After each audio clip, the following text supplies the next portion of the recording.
What's going on, my good people? Mike Hidalgo here. Thank you for joining us on another FCP Euro DIY. Today, we're going to be working on a 2013 Volkswagen Golf TDI Mk6.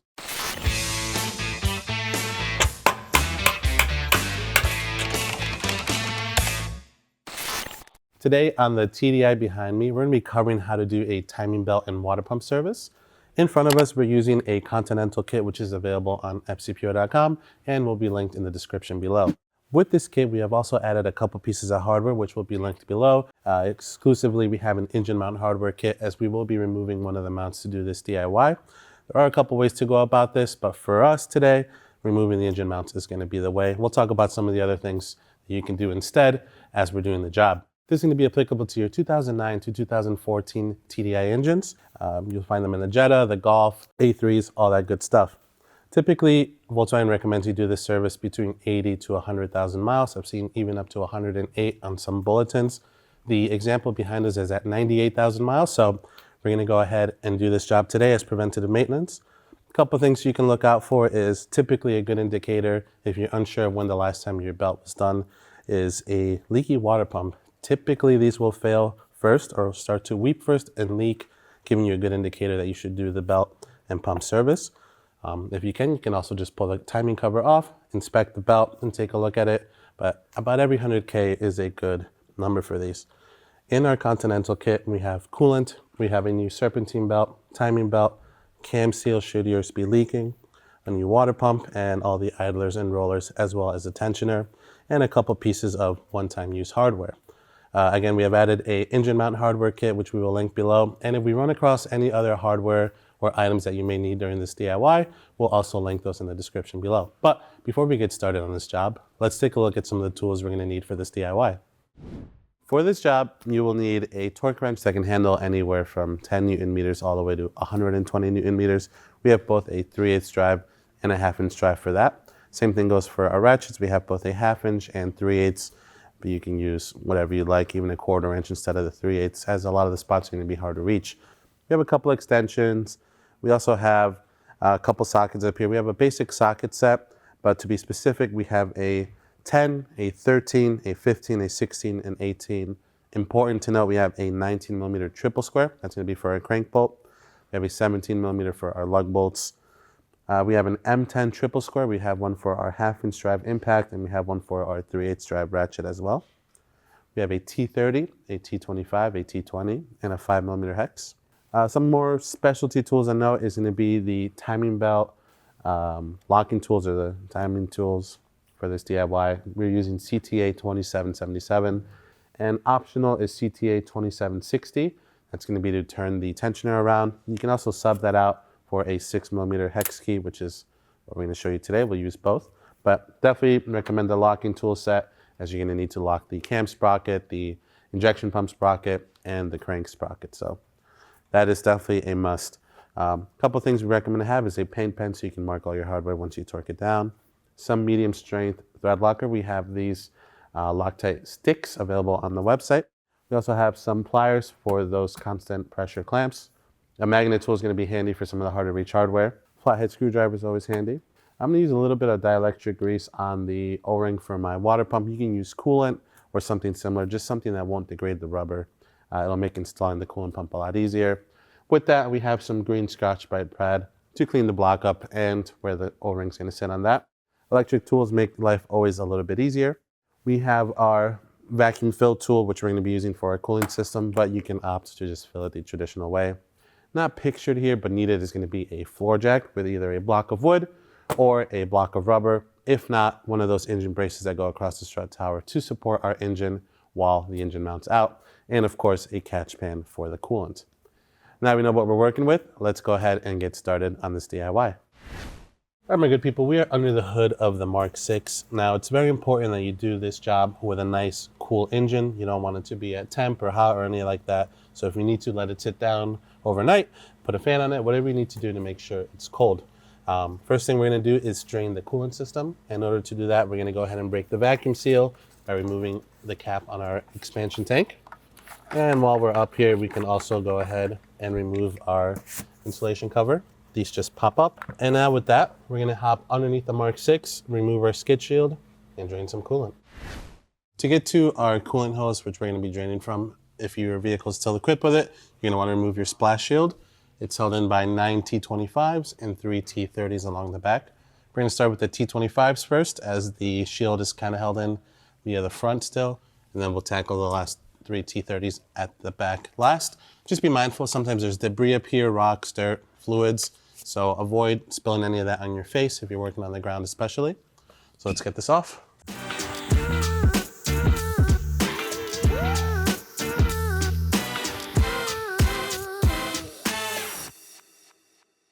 All right, now that we have our shield off, we have access to some of the coolant lines up front. So let's grab our pliers, remove a clamp, and we'll drain some coolant.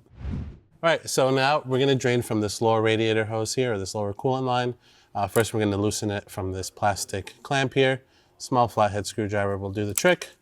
It's just an alligator clip. That'll allow us to swing it down once we unclamp it up top. And then we have a hose clamp up top, which we're gonna undo. We can use some pliers. We have our hose clamp pliers handy, so we'll use these to get the clamp off.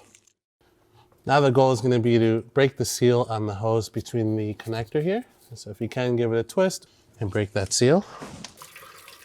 Now this won't get all the coolant out. Once we pull the part out, there might still be some more coolant in the system, so make sure you have a catch pan under the car once we get to that point. But for now, this will help get some of the coolant out of the system. All right, and with that, that's all we're gonna get out of here. We can go ahead and reinstall our hose once more, situate the clamp on, and then head back up top. Once you have your hose situated all the way back up, then you can reinstall your clamp once more. Make sure you leave it in a position where it's easy to access, should you need to get to it again. All right, with that situated, let's head back up top. All right, my good people, back up top, we have a few things to get out of our way before we can even get the timing cover off. Now, this is one of those things where you can choose to do it however you like. A lot of people like to remove some of the things that are bolted down over here and swing them over. Some people like to disconnect all the lines and completely remove them. Totally up to you. We're gonna do a little bit of both. We're gonna unplug a couple electrical connectors, get our auxiliary pump out of here, our expansion tank, and our windshield washer reservoir fill neck. But totally up to you how you want to proceed with this. Some ways are a little bit easier than others. So to get started, I'm going to start by undoing this electrical connector up top here. Is it necessary? Probably not, but it'll just give us a little bit more room to swing this bracket out of the way. These are all your standard VAG connectors, just like the ones on your injectors, ignition coils, on your gas jobs, all that good stuff. Small little tab on the side. It always helps to push the connector in before you pull it out, just like that. I'm gonna use a T30 to undo this one bolt up top of here, swing this bracket off, and put the T30 back in place so we don't lose it. Again, something you could probably just swing out of the way as one, but makes life a little bit easier so we can move everything where we want it. You'll notice a lot of the hardware that we take off has thread locker on it, so just be sure if you see some, make sure you reapply some when you put everything back together. Now with that, we're gonna switch over to our 10mm socket and start with these two 10 mils up here. Then we'll move on to the one on the fuel filter. And if you follow along to where the fill is for the windshield washer reservoir, you'll see one more 10 mil that holds our filter housing in place. We have one more 10 mil at the bottom holding our filter housing in place. And if you need to, you can use a magnet tool to fish it out, or if you can fit your hand, just reach down and grab it. And last but not least, we have a nut that goes on top of the engine mount, holding in the last piece of the puzzle here. Now for this one, I do recommend a magnet tool to fish that nut out. And now with those three, we can work on swinging this oil filter housing up and over. So a couple lines that are attached to everything, kind of keeping everything together. Just pop them out of their spots. There's one more line holding this pump in place that we can get out once we get our expansion tank out of the way. So with that, same style connector on the expansion tank, tap up top, push in, and then out. And then we have two T25s on the back side here underneath this loom that hold our tank in place. And be sure to put your cap back on if you're gonna swing this unit over, or if you remove it, that way any residual inside the tank doesn't just spill everywhere. With our tank undone, we have some more wiggle room now to pop this last line out of the plastic clip that holds it in place.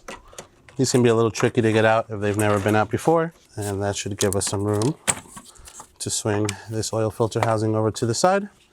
And now we have some room to get to the 10 millimeter so that we can remove this neck portion of the fill tube here for the windshield washer fluid. And you can go ahead and feed your 10 mil back in here. And now with that, we have a little bit more access to the triple squares that hold this whole assembly in place, which we're also going to get out of our way. And this also gives us room to this lower clamp that goes on our expansion tank, should you want to separate it. But once you get these two triple squares out of the way, then everything will swing over freely. So with that, let's grab our triple square and get that off. A small flathead screwdriver will allow you to pop this tab up that holds some of our lines in place. This may be a little bit tricky depending on how long they've been on here or if it's ever been apart before or not. I literally popped it off a second ago. And now with that, we have access to the two M10 triple squares that hold our bracket in place. And now that will free up our pump. Just note there is one electrical connector still remaining on this auxiliary pump right here. We can go ahead and disconnect that as well.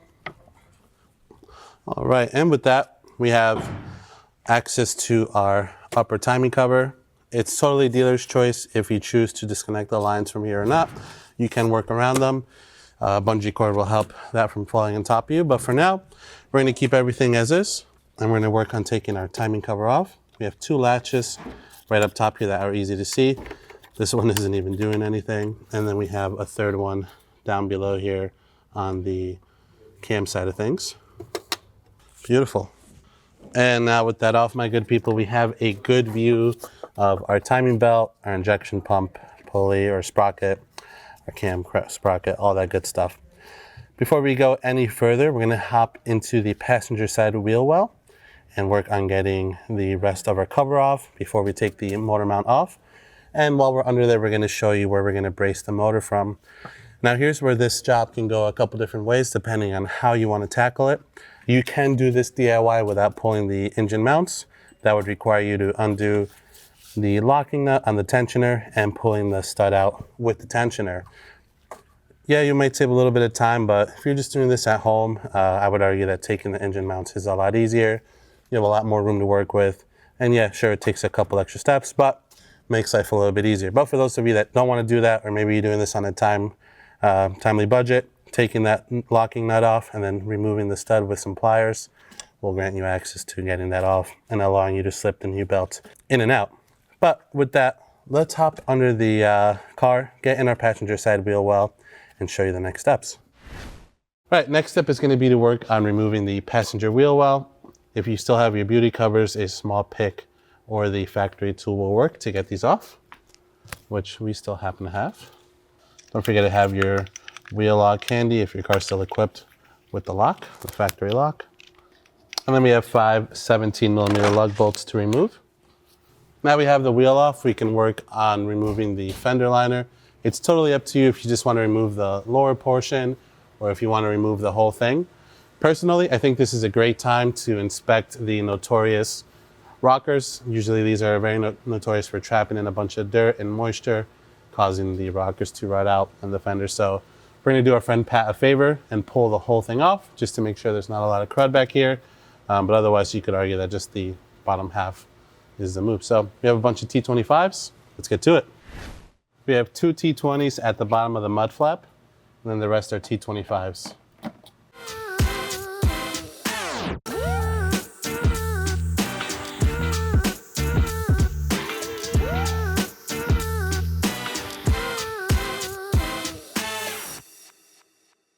Now we can pull this bottom liner out. Gives us a clear view of our crank pulley. And then again, we're just pulling the rest of this off to do an inspection and clean up if need be. Just one plastic clip here that you need to remove as well. Just using a flathead screwdriver to pull it out. Any bets on the amount of debris that's going to be behind here? Place your bets now. Leave them in the comment section below. Ready for this goodness? It's going to be real good back here. Look at that. Here's your culprit. This is what we're trying to avoid having buildup over time. This will cause a lot of rust and corrosion.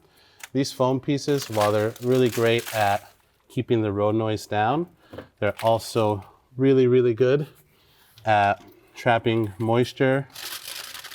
Look at that. I'm gonna give Pat the option on whether or not he wants to keep it. It's gonna rip it down from now. It does go all the way up. These deteriorate pretty easily, but you can see how much fluid we just squeezed out of it. We'll clean this all up for him and then give him the choice whether or not he wants to put this back. I would sacrifice a little bit of noise over having my car rot out, but that's just me. So let me know in the comments what you do, my good people. Do you keep the foam piece? Do you dry it out and put it back in? For now, we'll clean that up 2 seconds, but let's pick it back up with removing our serpentine belt and our crank cover. 16mm wrench or socket on the tensioner is what you're gonna need to get that slack loosened up. I'm gonna use a socket with a ratchet here. So turning it left is gonna loosen up the belt, which then you can go ahead and pull off, starting by the AC compressor. And we can pull the belt off the rest of the way. And since we have a new one and this is original, we're gonna go ahead and replace it anyways. Moving on, we're gonna work on removing the crank pulley. It's held in by 4 M10 bolts. You can use a 19mm 12-point to counterhold. However, if you have an electric impact gun, I highly suggest using that. Makes removal of these a lot easier. Don't worry about which way it goes on. There is a locating dowel right here in the middle, so it only goes on one way. So we're gonna use the Milwaukee to zap it out. Then we'll set that to the side. This hardware is one-time use. We have those linked in the description below for you as well. Most important, whenever you remove triple squares, make sure that the bit is fully situated. The last thing you want to do is strip them out. Then they can be a real pain in the butt to remove. And now we can pull the pulley off. Now we're going to work on removing the 5 10mm bolts that hold our lower timing cover in place. Notice these two have a little bit of Loctite on the threads, so we'll make sure to reapply some when we reinstall them. And now we should be able to pull the cover off and just clean it up, set it to the side, and now we have a nice open view of our timing belt. So in this toolkit, we have 2 locking crank sprocket tools. I went ahead and marked the arrows that you need to pay attention to with a little bit of blue painter's tape. It's a little bit hard to see, but once you mark them, I suggest you mark them with a paint pen. It makes life a little bit easier. For our vehicle, we're gonna be using the black locking tool here, or the rounded sprocket, if you will. Now, the goal here is gonna be to turn the crank sprocket with either a triple square or a 12-point socket. We're gonna use a 12-point 19mm socket today, but you can also use an M14 triple square in the center. Now, we're gonna line up the crank sprocket with our little locating tab, which we're gonna mark with a pen as well, in a 12 o'clock position for this style locking tool. If you have the oval shaped one, then you're gonna wanna rotate it to about the 1 o'clock position to match the arrow on that silver locking tool. So it's only gonna fit one of them, you can't mix them up. And then another thing you have to pay attention to up top, which we'll show you in just a moment, is to make sure we're in top dead center on the right stroke. There's a little crown shaped cutout on the top cam sprocket, which has to point in the 12 o'clock position roughly versus the 6 o'clock. So we'll show you that. But for now, let's go ahead and set it down below. Then we'll hop up top and check our timing marks up top. If they are 180 degrees off, then we'll spin the crank one more time and line them up. So let's get our tools situated first. Over on the crank sprocket, here is the locating arrow or tab we're looking for. We just marked it in some blue. And now using a 19mm socket on our ratchet, we're gonna line this up to roughly the 12 o'clock position, right where that dowel is up top. That's where our tool locks into. And then we can adjust as needed. So we're a little bit off. Now we can just go back and forth until we set it right. There we go. And with our tool in place, you can see both of the blue marks lined up. The tool does sit a little bit awkward past the line up here, so don't worry about that. Now we have the lower crank sprocket locked. We're gonna hop up top and verify that we're in the right compression stroke, and then we can work on with the rest of the DIY. But one thing we wanted to mention before we get up there is two things. One, there is a plug in the wheel well here that you're going to want to remove. That's going to give you access to one of the 3 bolts that hold the engine mount to the block. Secondly, we're going to be using a floor jack with a piece of wood to support the engine from underneath here on the oil pan. So make sure you have something soft, either a piece of rubber or a block of wood, so you don't damage the oil pan and you don't risk putting your floor jack through it. You can also use an engine brace that goes across the strut towers. That kind of gets in the way though when you're doing this DIY, so a floor jack is going to be our friend. Again, that's going to be once we work on removing the engine mount. But for now, let's head up top, make sure we're in the correct timing, and go from there. So taking a look at our cam sprocket up here, this is the what I call a crown shape opening in the sprocket. This needs to be roughly at the 12 o'clock position to show that we're in the correct top dead center compression stroke. We don't want it on the exhaust stroke. So I'm going to hop underneath, rotate the crank one more time. This will come out another 180 degrees, and then we can lock it back up, and then we can work on locking the sprockets up here as well. So with that, let's go ahead and set our timing properly now that we know how to lock the crank.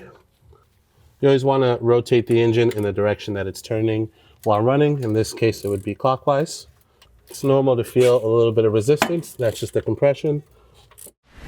So now that we have our timing properly situated up here, we can either go ahead and pin the sprockets now.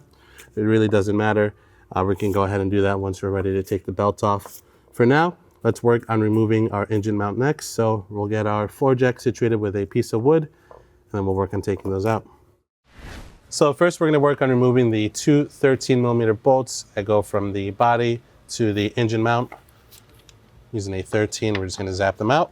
These are getting replaced with our engine mount hardware kit, and we'll take this bracket off and set it to the side. Then we have 2 16mm bolts for the engine mount to the body of the car. Same thing, those are going to be replaced. And if it wasn't clear by now, this is the point in time where you want to have your engine supported either down below with a floor jack and block of wood, or across the top with an engine brace. Then we have 2 18mm bolts that join the bracket to the engine mount. All right, and now we can pull this mount off. And now with that, we can work on getting this bracket off. For the upper bolt right here, you can raise up the engine a bit to give you easier access to that bolt. For that, we're going to use a 16mm socket. You can also use a wrench. These 3 bolts that hold the bracket onto the block are reusable. They're not torque to yield. Some people do replace them. If this is your second or third time doing this job, maybe not a bad time to replace them, but this is the first time these come off. So we'll go ahead and use them for this time being. All the other ones though will be replaced as they are part of our kit. The second bolt, we're going to get through the access plug in the wheel well. So let's get down and cozy and get that one out.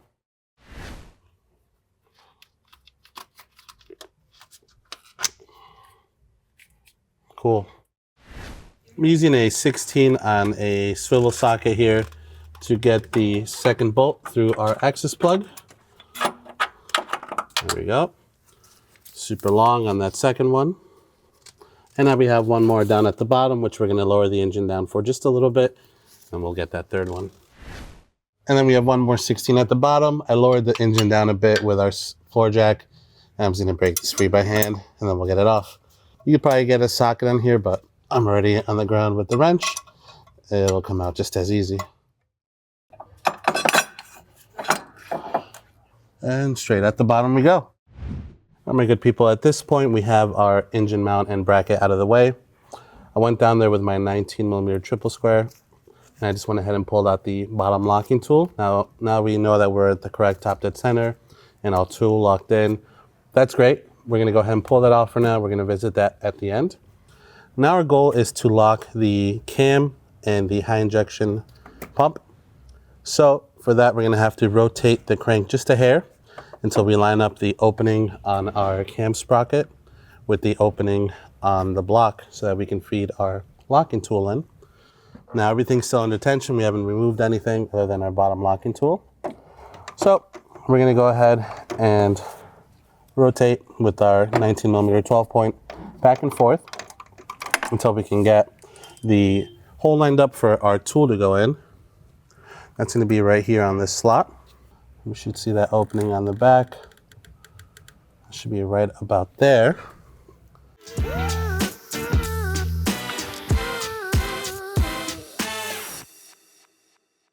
There we go. Our tool should sit in all the way, nice and flush. Now we have our cam position locked. We're going to go ahead and loosen the 3 13mm bolts. That way our sprocket can rotate left and right. They are slotted a bit. And then from there, we're going to move over to the next sprocket. So let's do that now. With our sprocket locked in on our cam gear, we're going to go ahead and break these 3 13mm bolts loose, just about a quarter turn or so, just enough to allow them to spin freely. All right, beautiful.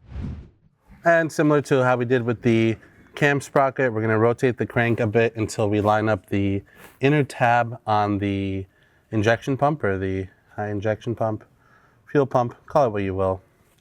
We're going to go ahead and lock the back tab with the hole in the block so that we can put in our lock pin. You should see that line up there. The tool pretty much goes over the sprocket itself. It doesn't key into the tool, into the dowels or anything like that, into the dips. This one's a little bit of a tight fit. Let's make sure you line up your tab properly. All right, now that we have our sprocket locked, we're going to loosen the 3 bolts just like we did on the cam sprocket. We're not removing them, we're just loosening them so that this can rotate back and forth on the slots using an M10 triple square bit. Wonderful. Now that those are loose, we can work on loosening up the 15mm nut that locks down our tensioner so that we can get our belt off. And again, just to reiterate, at this point, we haven't reinstalled the bottom locking tool yet. That was just when we had the car up in the air to show you what that looked like. It's a little bit tight once the car's back on the ground. But that'll come back into play when we go to time everything up. So for now, 15mm nut, you can use a wrench, you can use a socket, get that locking nut off. At this point, you can either use the tensioner tool, which looks like this if you got one. You can use a 6mm hex instead, or you can just rotate it by hand to get rid of the tension on the belts. That's exactly what we're looking for. And now it's just going to be a matter of working the belts off. I like to start by the large idler, and that gives us plenty of slack. All right, my good people, and here is our good old trusty belt. It almost made it to its 100,000 mileth birthday. Obviously, it still looks like it's in okay shape, but it's almost 10 years old. If you start flexing it, there's a little bit of cracking on the outside skin, and I'm sure if we left it on for just a little bit longer, it would start to crack on the inside. So we're gonna go ahead and continue on with this removal. At this point, again, I mentioned there's a couple ways to go about this. It's totally dealer's choice if you wanna work on locking the crank sprocket down now, or if you wanna lock it down when you go to install your new belt. Now we have our timing belt off, we can work on removing the idlers, the rollers, and the water pump. Same thing goes for the belt tensioner. Personally, I like to do one at a time. I like to pull the old part off, install the new one, so on and so forth. They're all different sizes, but personally, that's just how it works in my brain. So we'll start with the top roller, 13mm socket. We're just gonna zap it off with the electric ratchet for now. All right, we have our old roller here. We have our new one. The new one already comes with a new piece of hardware. Now, this is more dealer's choice than anything because this is a diesel and it is rattle central. For something delicate like this, I like to add just a little bit of medium strength thread locker to it. So that's exactly what we're gonna do. Just a little baby dab. We want it to be able to come out in the next 100,000 miles or so when this gets serviced again. But this will also give us a little bit of peace of mind. And by us, I mean that it will not be shaking out on our good old friend Pat anytime soon. I'm just gonna snug it up gently and then we're gonna torque it down. All right, we're gonna set our torque wrench to 20 Newton meters and torque this 13mm bolt down. There we go, not a whole lot. And we're gonna hit it with a paint pen just so that we know we have already torqued it down. Moving on, we have our idler pulley down below. That one's held in by a 16mm bolt. And our kit includes a new bolt for this pulley as well. And same deal, just a little dab of medium strength thread locker on it. Now we're going to torque this 16 millimeter bolt down to 50 Newton meters plus an additional 90 degrees or a quarter turn. There's our 50. What I'm going to do, just to keep life super simple, is mark my bolt. I'm going to use this corner, which is at our 12 o'clock position, and we're going to bring it over to 3 o'clock.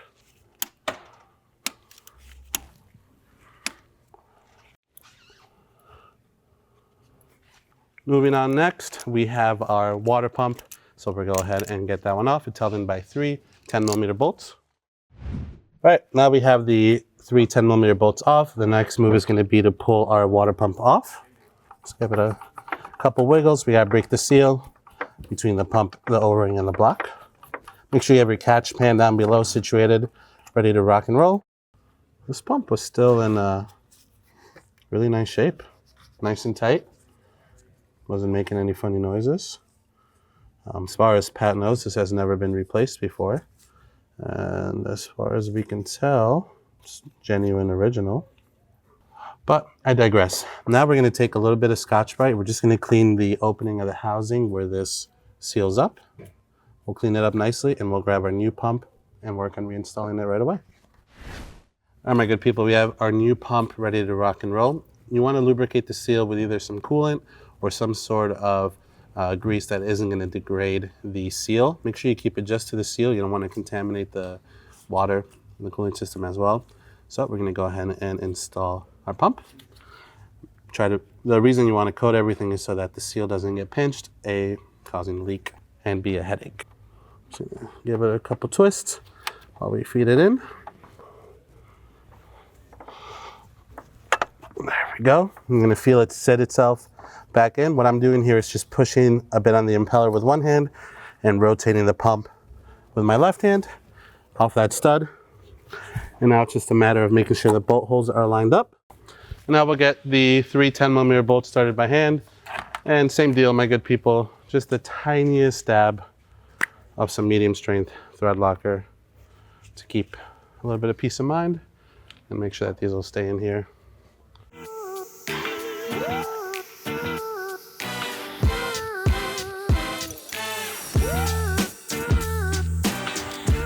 Now we're going to go ahead and torque all 3 of the 10 millimeter bolts down to 15 Newton meters. So we'll set the 15 on our torque wrench and snug those babies up.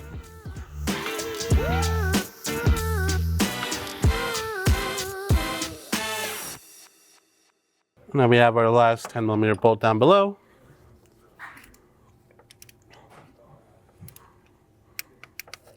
Beautiful. And even though no one will ever see this until this job is done again, we'll hit them with a little paint pen for our own peace of mind so that we know we torque them down. You and I, my good people. You take this tested sticker off. With my luck, it'll come off and jam something up and destroy this whole car. Now we have our last roller to remove at the bottom, held in by a 13 millimeter nut. We can go ahead and pull the old spinny boy off. Oh, much more tighter. No noise. Ready to rock. Feed in the new roller down at the bottom. Got our 13 millimeter nut. And we're going to torque this one down to 20 Newton meters.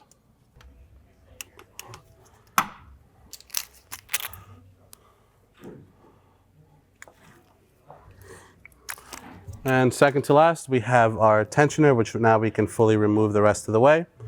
We already loosened up the 15 millimeter nut. Pull that bad boy out. A couple things we want to talk about on the tensioner while we have it up here in the open. There's a tab on the back here that's going to key into the block or the inner timing cover, which we'll show you in just a moment. Once we have the belt on and everything situated and we're ready to snug it up, this small silver tab right here, which I'm going to color in just to give you a better view. This will also help us when we're working. We're going to rotate this again, either using the tensioner tool or a 6 millimeter bit. And we're going to want this, well, it's not going to rotate now because it's not in the car, but this will line up and this silver, or now blue little arrow, is going to situate itself between the opening here on the back tab Volkswagen allows for 1 or 2 millimeters of play either way when you install this, so don't worry about it being exactly in the middle. Once it's operating, it will move around a little bit. Now we can feed our tensioner in. Again, being mindful of that tab in the block, or the timing cover, if you will. Our new locking nut is a 13 millimeter. Size changes a little bit, but we're going to want a new one as this is a torque to yield fastener. Now that we have our tensioner on, the locking nut is still loose, so we can move everything around. The next step is going to be to lock our crank sprocket, and then we're going to rotate the injection pump and the cam sprocket a bit before we feed our belt on. So let's do that now. All right, right now all we're going to do is put our locking tool back on the crank sprocket. We're going to line it up nicely. Get our tool on, just like we covered earlier.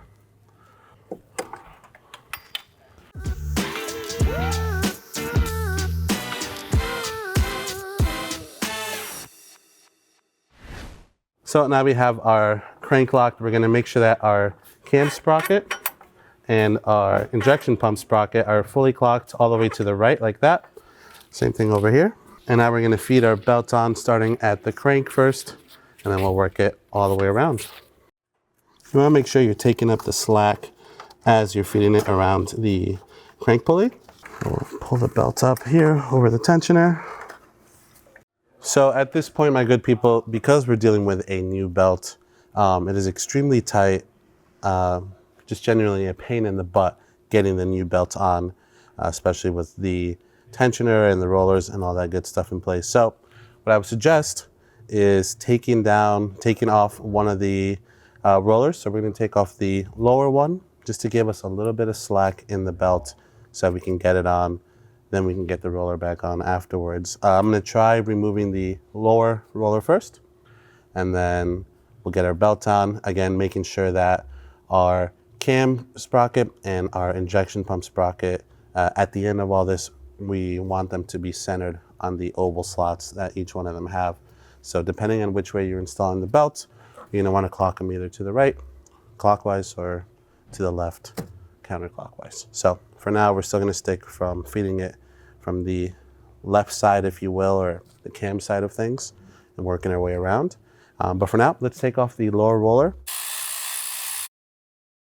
All right, we have our roller off. I'm just going to pull the belt off one more time. Make sure our sprockets are clocked where we want them to be. The goal here is that when we tension everything, this will come like that, and the injection pump will come like that. And we'll take the slack up from the crank side of things since that is not spinning. And we're going to feed our belt over our cam sprocket. And with that, we'll feed it under our roller, over our injection pump. Again, being mindful of how that is keyed currently. Now I'm just pushing the belt on fully over the roller here, the water pump, the injection pump sprocket. And now what we're looking for is when we put some tension on the belt down here for these two cam sprocket and injection pump sprocket to kind of center themselves out a bit. If not, we'll have to take the belt off and reposition. So as you can see, we're still way too far right on both sprockets. So now we know that we can get the belt on like this, and we'll be able to get our idler on down below. I'm gonna go ahead and pop the belt off one more time, clock these sprockets over just a little bit more, one more tooth, then we'll try this again.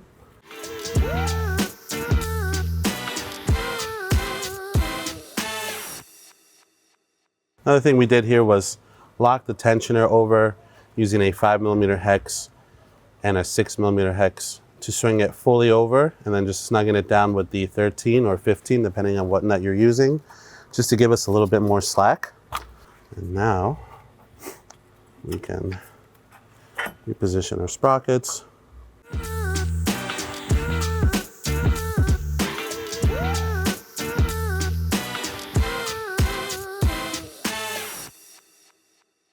All right, that's much better.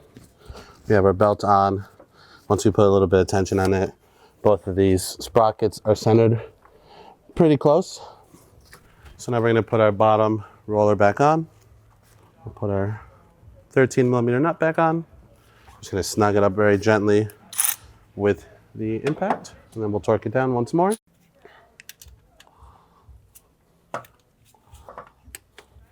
we go.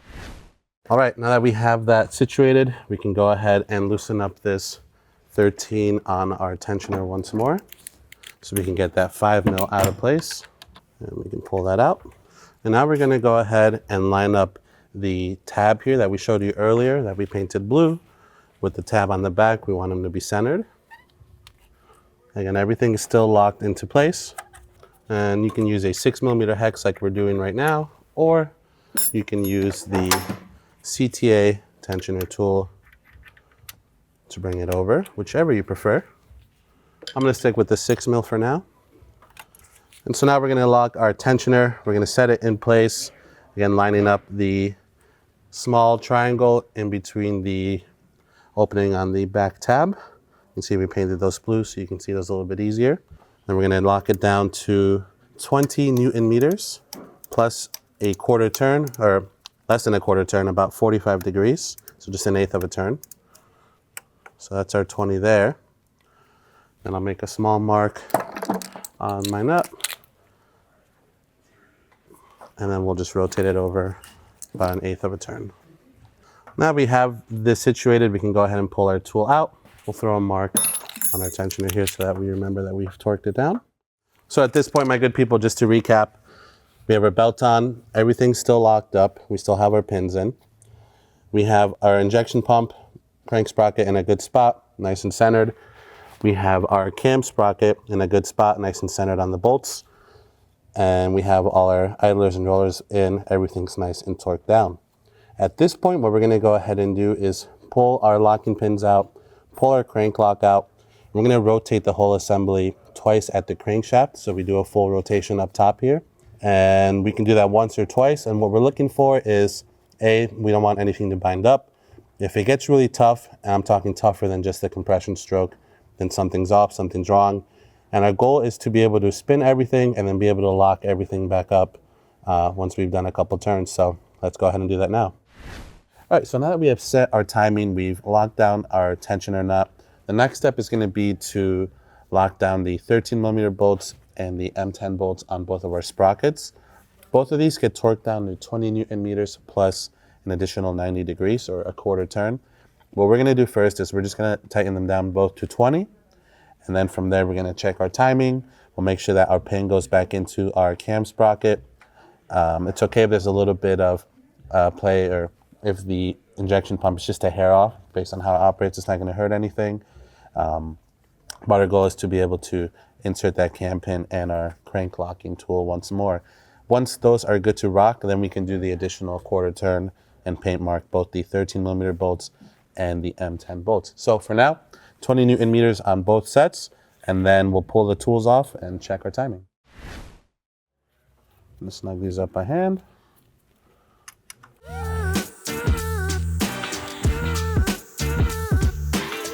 And we'll switch to the M10 bit.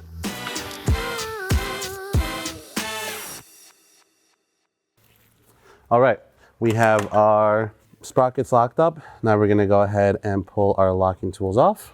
It's gonna be a little bit tight, that's okay.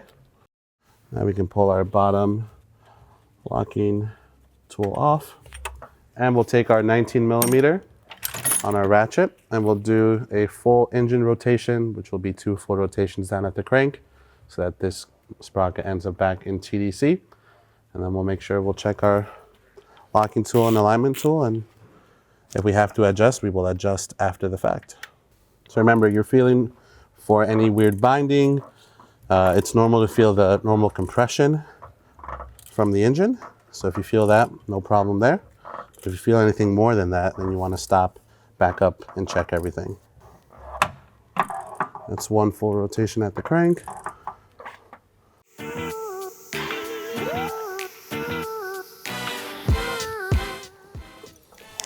All right, now we're getting close to TDC. We're going to want to lock our cam.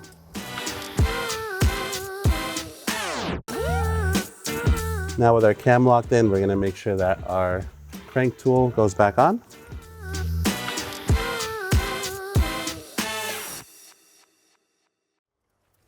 We have our locking tool on our crank on, our pin is in, so that's good. That's exactly what we want. As far as the injection pump is concerned, We don't have to lock that one back up, but as long as it's close, even if it's off by just a hair, then that's totally okay, just based on how the pump works.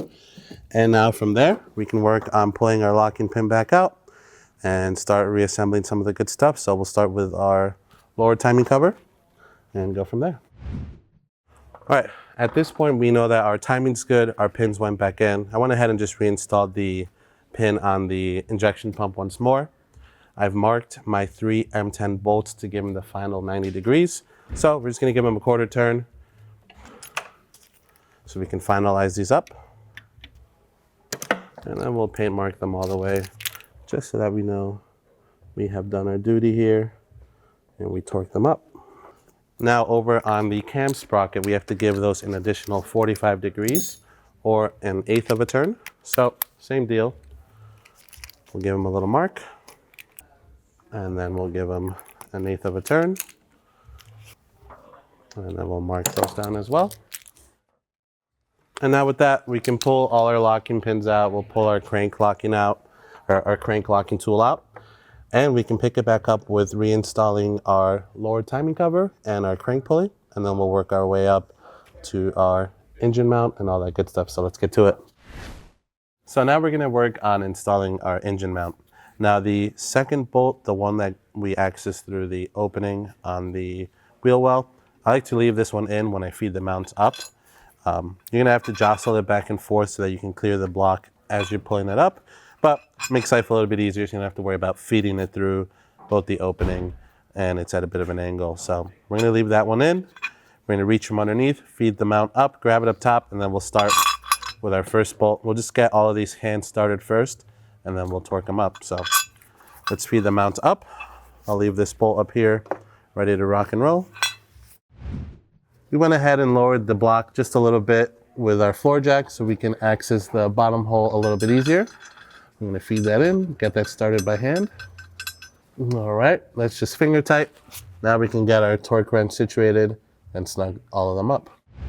All right, so we have all 3 bolts started by hand for our mount. There is a sequence to tightening them. There's an order, I should say. First one's gonna be the one through the access hole in the wheel well. The second one's gonna be the most bottom bolt, and then the last one will be the third bolt, which is the easy one to reach up top here. Use your floor jack to raise and lower as need be to access all 3. Right now I have it raised a little bit so I can access the one through the access hole first. We're gonna torque all 3 of these down to 45 Newton meters. So we'll snug them up with the ratchet, and then we'll torque them down. All right, now let's move to the lower one. All right, we've lowered our engine down a bit to get to the bottom bolt. Beautiful. Now we're gonna jack it up a bit and we'll get to the top third bolt. Now we're gonna go ahead and jack up the block a little bit with our floor jack so we can access this last bolt and torque it down. Torque this one to the 45 Newton meters. Beautiful.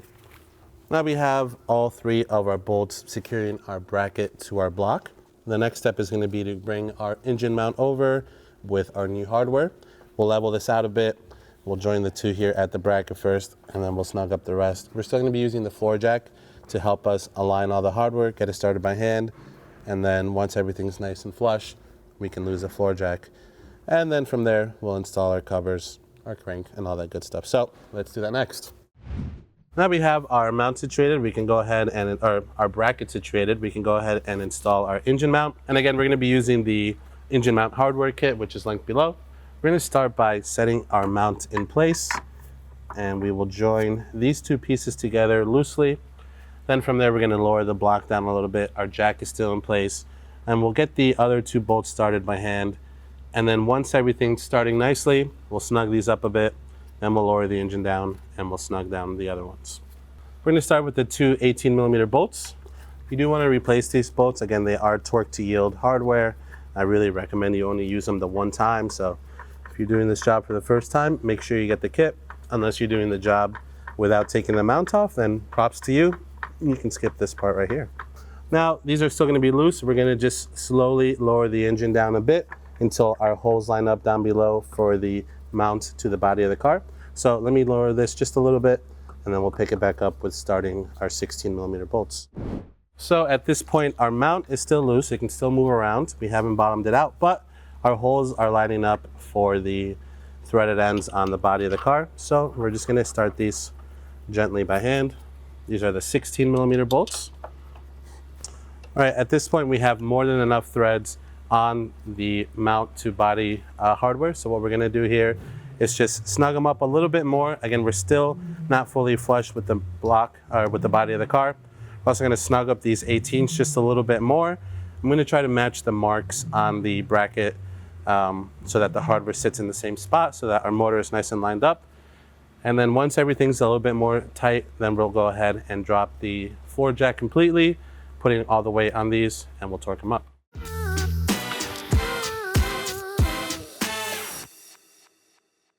So now we have our two 18s snugged up. That's gonna be the mount to the mounting bracket. We still have our two 16s, which are most of the way threaded in, but our floor jack is still suspending the block. So now we're gonna lose the floor jack, we'll fully drop it down, and then we can torque both of the 16s and both of the 18s. So I'm just gonna snug up the two 16s with the electric ratchet. Now we're gonna snug the two 16s down to 40 Newton meters plus an additional 90 degrees. And then we'll just make a mark with our paint pen. This will make it easy for us to just see that we did a quarter turn. That's really all we're looking for here. If you have a torque wrench with angle mode, now would be the time to use that. There's two. And we'll just hit them with a little paint pen to show that they've been torqued down, and we'll match them up to the mount itself. Now we can switch over to the two 18s. The 18s get torqued down to 60 Newton meters plus 90 degrees. So we'll go ahead and torque these down. There's two. We'll make our marks. And then we'll rotate them another 90 degrees or a quarter turn. There's two. And we'll mark these up. Now with these four bolts situated, we will leave the mount to body bracket off until the end. We're gonna put our expansion tank in first, so that'll give us some room to work with. For now, we're gonna lift up the car. We're gonna hop into the wheel well, put our timing covers on, we'll put our pulley back on, and we'll go from there. All right, my good people, we're gonna install the lower timing cover now. This is a two-piece cover. Yours may have come apart when you took it out, but the top portion of the lower cover sits on top of the bottom portion, so just make sure you line those up properly. There's a small arrow here that points to a small notch on the cover. Just make sure those are lined up. We have 5 10mm bolts. If you remember, when we took this apart, all of that hardware had a little bit of Loctite on the threads, so we just wire wheeled them. We cleaned them up quickly, took the old Loctite off of them, and we're going to apply just a small dab of medium strength to them when we put them back, just mainly trying to keep the vibrations from backing them out. So we're going to feed these up. Might be a little bit tricky to do them as one, so you can feed them in as two pieces. The goal here is to get this cover in the right spot. You don't want it to interfere with the belt, and then this top portion gets sealed off with the upper cover. So let's reach up, feed these in. We might have to do them in two spots or in two pieces. So roughly our upper cover is going to sit something like that. We're going to feed our bottom one in. Just make sure it keys underneath the upper. And now we can grab our 10mm bolts. And I'm just going to put them in by hand, one by one, put a little bit of Loctite on them, and then we're going to snug them up with the electric ratchet. The torque spec for them is 10 Newton meters if you want to torque them up. We're going to do the middle ones here and join the two covers together so they don't fall down. And we have the last one up top. There's a small divot in the cover for this one to go into. Sorry for my hand. There's a better look at the 510s. So again, we're just going to snug them up with the ratchet, but should you want to torque them down, 10 Newton meters is going to be your friend. Now we can install our lower crank pulley. If you remember, there's a dowel on the sprocket. So that means that the pulley can only go on one way. These bottom crank bolts get torqued down to 10 Newton meters plus 90 degrees. They are one-time use since they are torqued to yield, so make sure you replace them. These are also linked in the description below.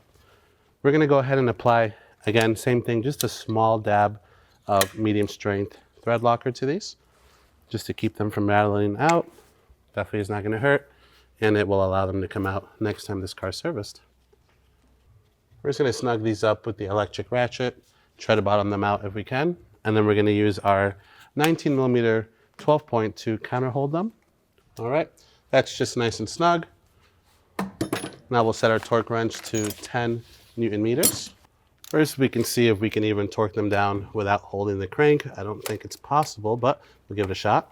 And 4. So we got them pretty close using the electric ratchet. 10 Newton meters is not a whole lot, so it's not surprising that we were able to get them, even though I just said it was a maybe. But for the 90-degree turn or the quarter turn, we will certainly have to counter hold. So we'll use our 19 mil, 12 point, and we'll just do one at a time.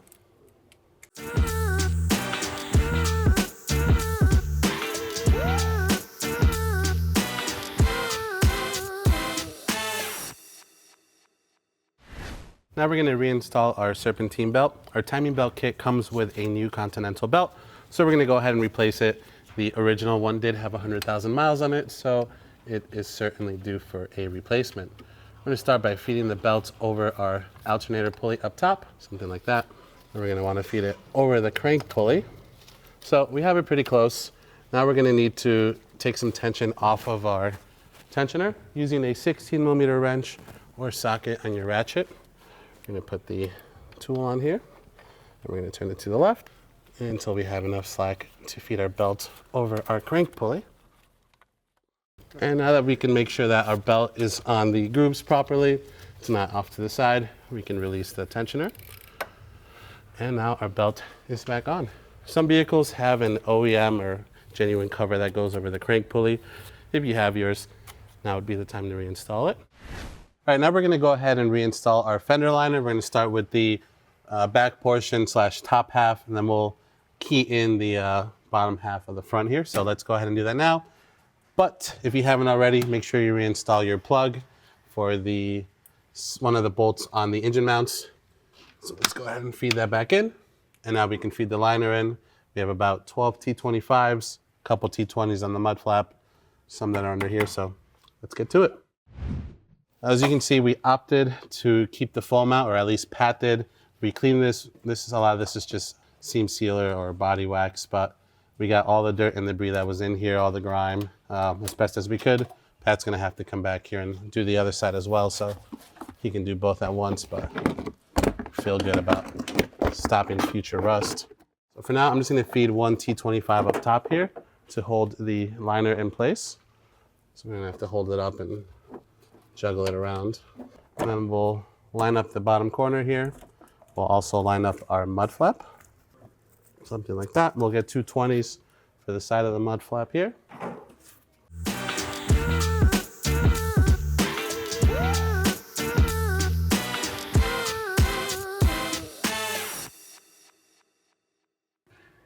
Oh, back at the mud flap, don't forget to reinstall the clip if you still have the mud flap equipped on your car, or if you have one equipped. Make sure that the mud flap is seated all the way back on the fender. We're gonna go ahead and feed this bottom half in before we attach any hardware on the front side of things over here. We'll get these 2 over here started, just to kind of hold everything in place. I'm just gonna leave these loose for now until we get some of the top hardware started as well.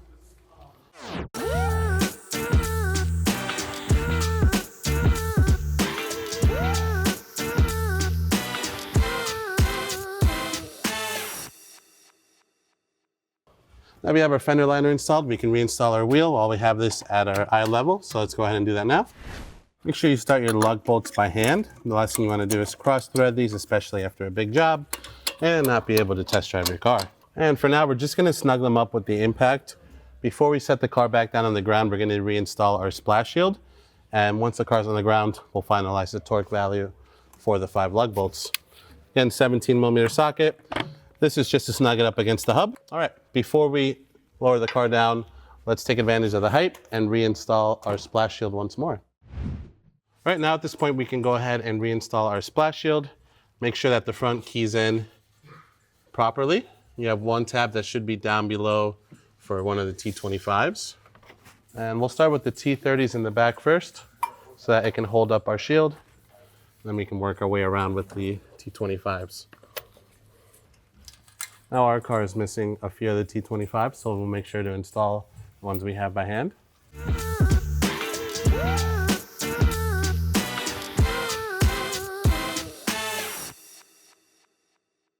All right, now that we have our splash shield back on, we can lower the car back on the ground. torque up our wheel and then reinstall all the surrounding bits by our engine mounts. So let's do that now. We're gonna go ahead and torque these bolts down in a crisscross pattern to 90 foot-pounds or 120 Newton meters. We can go ahead and reinstall our beauty covers over the lug bolts if you still have those. And now with this situated, let's head back up top and reinstall our upper timing cover. Now we're gonna go ahead and install our upper timing cover. Make sure everything looks like it's lining up properly. We have 2 tabs up top, 1 at the bottom down here, right above the engine mount. All right. Now with that, my good people, we're gonna work on swinging our expansion tank back in. Remember, this harness sits over the tank. I'm gonna have to play with these lines a little bit. Make sure your coolant lines don't get pinched above the engine mount here, that they run over to the side of it. This is probably the most annoying part of this job, honestly. Just getting this spaghetti back in order. We have 2 T25s back here that hold this tank in place. Let's get those situated. And we'll just use our T25 to get this started. We don't have to snug it down just yet. We just don't want it falling. Now we can go ahead and get the other one situated. Use a magnet tool once more. And we'll get this other one started and then we can snug it down. Beautiful. Now we have our tank in place. We can work on installing our auxiliary pump. There is a small plastic tab that keys onto this flat on the fuel filter housing. So we can situate that one after the fact. We also can go ahead and reinstall the electrical plug that goes to the pump back here. There we go. Now let's grab our 2 M10s and get those situated in place. At this point, we can install the plastic clip that sits on the small tab here that holds these 3 lines in place. This just slides onto the tab, like so. We can pop those lines in. We have the 1 plastic tab on the side here that clips onto our fuel filter bracket. This one's a little bit tricky to see. It's kind of tight. It really only goes on one way. Here we go. It's just kind of press fit. We can just situate the fuel filter. The stud on the front of the engine mount, the bolt that has the stud coming out of it, that keys in one of the tabs for the fuel filter housing. Just like that. And we have 2 10mm bolts and the 1 10mm nut down below that holds this in place. I'm going to use a magnet tool just to fish the hardware into place. Same thing, try to get 1 or 2 threads started.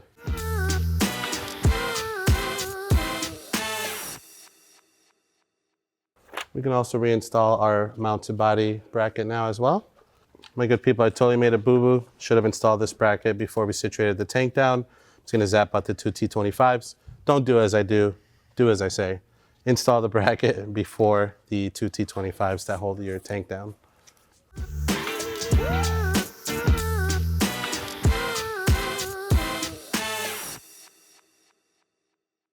We're gonna torque these mount to body bracket 13s down to 20 Newton meters plus an additional 90 degrees.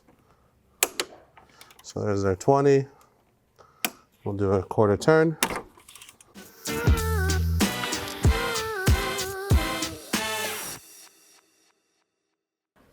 We can tuck our wiring loom back onto the expansion tank. We can also clip our level sensor back on if we'd like. We have our neck for our windshield washer fluid. We can go ahead and pop this back in.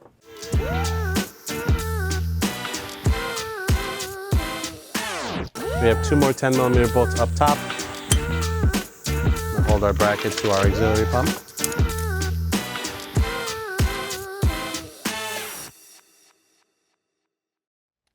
Then we have a T30 to situate up top here.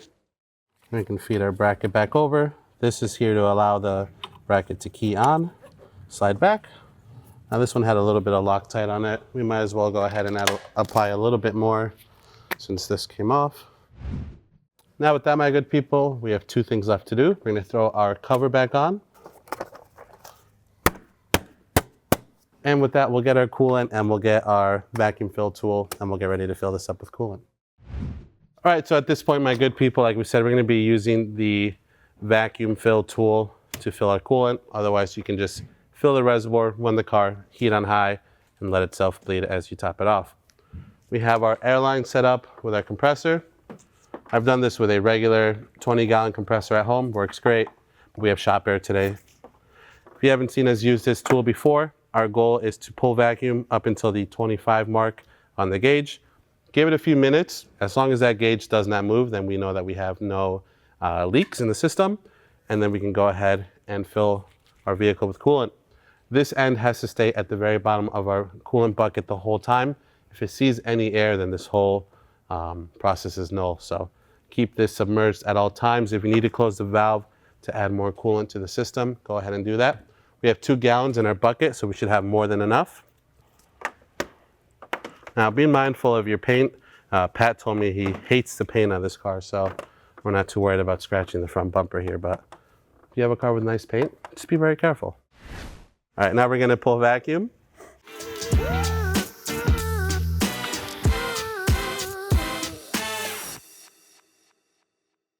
It's completely normal, if you can see them, to see the coolant lines collapse on your vehicle. So don't be alarmed, that is exactly what you want to see.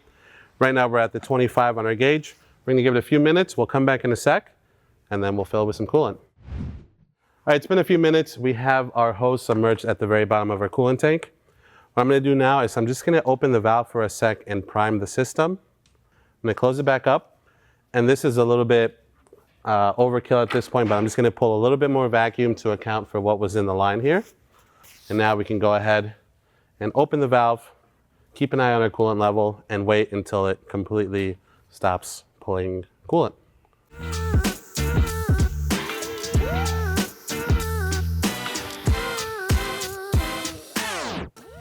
Right at this point, our system is done doing its magic trick.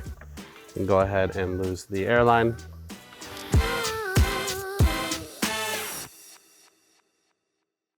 If you need to, go ahead and adjust the level on your expansion tank, either by pulling out some or adding some, but usually the tool leaves it at a pretty good spot.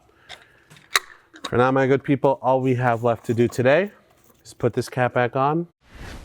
Now with our coolant filled, my good people, that is going to complete this timing belt and water pump DIY. Overall, not a terrible job. I would argue the hardest part was stretching over the new belt, which is nice and tight compared to the old one, which has stretched over time.